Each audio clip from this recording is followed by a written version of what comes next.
Assalamualaikum warahmatullahi wabarakatuh. Perkenalkan, nama saya Musdalifah Alamri dengan NIM 131412023 kelas 4A. Di sini saya akan melakukan presentasi tugas ke-6 administrasi pembangunan, yaitu hakikat pembangunan nasional yang multidimensional yang diampu oleh dosen pengampu Ibu Prof. Novianti Japri, SPD MPDI. Sebagai pokok pembahasan, yang pertama adalah menjelaskan konsep pembangunan nasional yang multidimensional.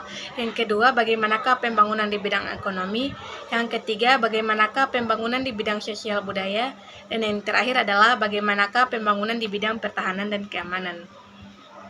Konsep pembangunan nasional yang multidimensional. Pembangunan biasanya melekat dalam konteks suatu perubahan. Pembangunan di sini diartikan sebagai bentuk perubahan yang sifatnya direncanakan. Adapun pembangunan menurut Roger adalah perubahan yang berguna menuju suatu sistem sosial dan ekonomi yang diputuskan sebagai kehendak suatu bangsa. Selanjutnya, menurut Rostow 2004, pembangunan merupakan proses yang bergerak dalam sebuah garis lurus, yakni dari masyarakat terbelakang ke masyarakat negara yang maju. Selanjutnya, pembangunan di bidang ekonomi. Berikut adalah beberapa strategi yang dapat dilakukan dalam pembangunan di bidang ekonomi. Yang pertama, investasi dalam sumber daya manusia. Yang kedua, peningkatan produksi dan produktivitas. Yang ketiga, pengembangan sektor industri. Yang keempat, pengembangan sektor pariwisata. Kelima, pengembangan infrastruktur. Keenam, promosi investasi. Dan yang terakhir adalah pengurangan hambatan perdagangan. Kemudian, pembangunan di bidang sosial budaya. Pembangunan di bidang sosial budaya merupakan upaya untuk memperkuat dan meningkatkan kualitas kehidupan sosial dan budaya masyarakat. Adapun beberapa contoh upaya pembangunan di bidang sosial budaya antara lain, yang pertama adalah pendidikan. Pendidikan ini meningkatkan akses dan kualitas pendidikan untuk semua lapisan masyarakat. Yang kedua, kesehatan.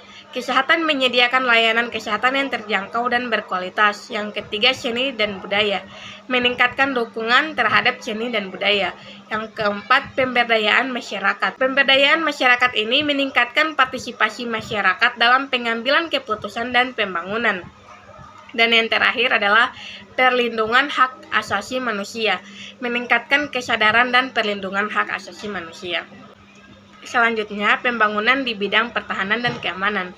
Pembangunan di bidang pertahanan dan keamanan adalah suatu upaya untuk meningkatkan kemampuan negara dalam menjaga keamanan dan kedaulatan negara serta melindungi masyarakat dari ancaman keamanan baik dari dalam negeri maupun dari luar negeri. Sebagai kesimpulan yang dapat saya ambil, konsep pembangunan nasional yang multidimensional merupakan pendekatan pembangunan yang melibatkan aspek-aspek yang sangat kompleks dan beragam.